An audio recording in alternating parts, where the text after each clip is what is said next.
Mari kita lihat seorang pembersih dengan IQ tinggi 180, yang bagaimana dipekerjakan oleh kepolisian sebagai konsultan khusus. Saat membersihkan, dia secara tidak sengaja menabrak kotak yang penuh dengan kasus.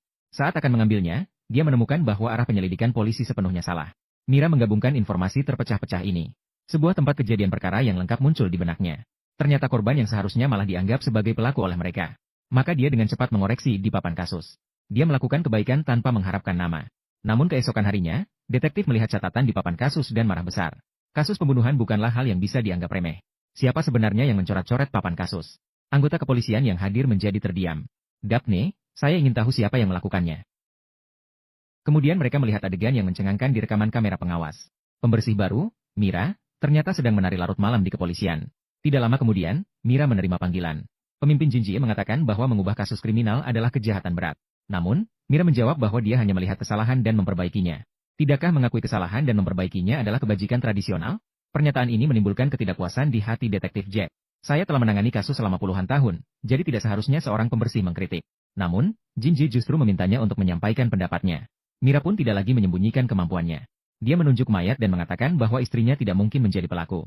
Dari penataan furnitur dan susunan barang-barang mereka, posisi dan warnanya sangat sempurna. Jelas sekali bahwa pemilik rumah memiliki obsesi kebersihan. Namun, ketika pihak kepolisian terlibat, ada sebuah gorden yang ternyata kehilangan satu tali pengikat. Ini tentu tidak dapat diterima bagi pemilik rumah yang perfeksionis.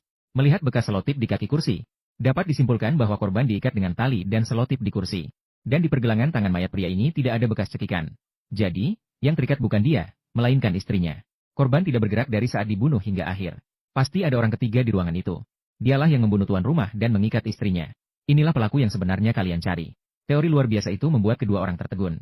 Seseorang melihat seorang wanita masuk rumah pada saat kejadian. Orang ketiga, untuk memverifikasi pernyataannya. Mereka hanya bisa memindahkan Mira ke ruang tahanan terlebih dahulu. Setelah Mira pergi, keduanya bahkan tidak menemukan celah dalam analisisnya. Bahkan meragukan apakah dia adalah pelakunya. Jika semua yang dia katakan benar, semua penyelidikan mereka sebelumnya akan dibatalkan. Semua usaha akan sia-sia. Kemudian mereka memanggil wanita yang ada di lokasi saat kejadian.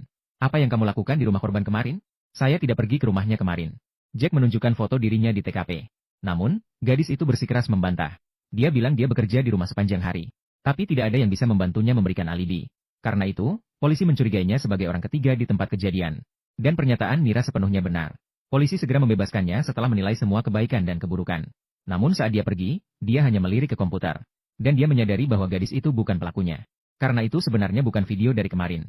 Petunjuk yang sulit dikumpulkan itu sekali lagi dibantah. Jinji bertanya bagaimana dia bisa mengetahui hal itu. Mira menjelaskan bahwa angin yang bertiup dalam video itu adalah angin selatan. Sementara itu, selama sebulan terakhir, yang bertiup adalah angin utara.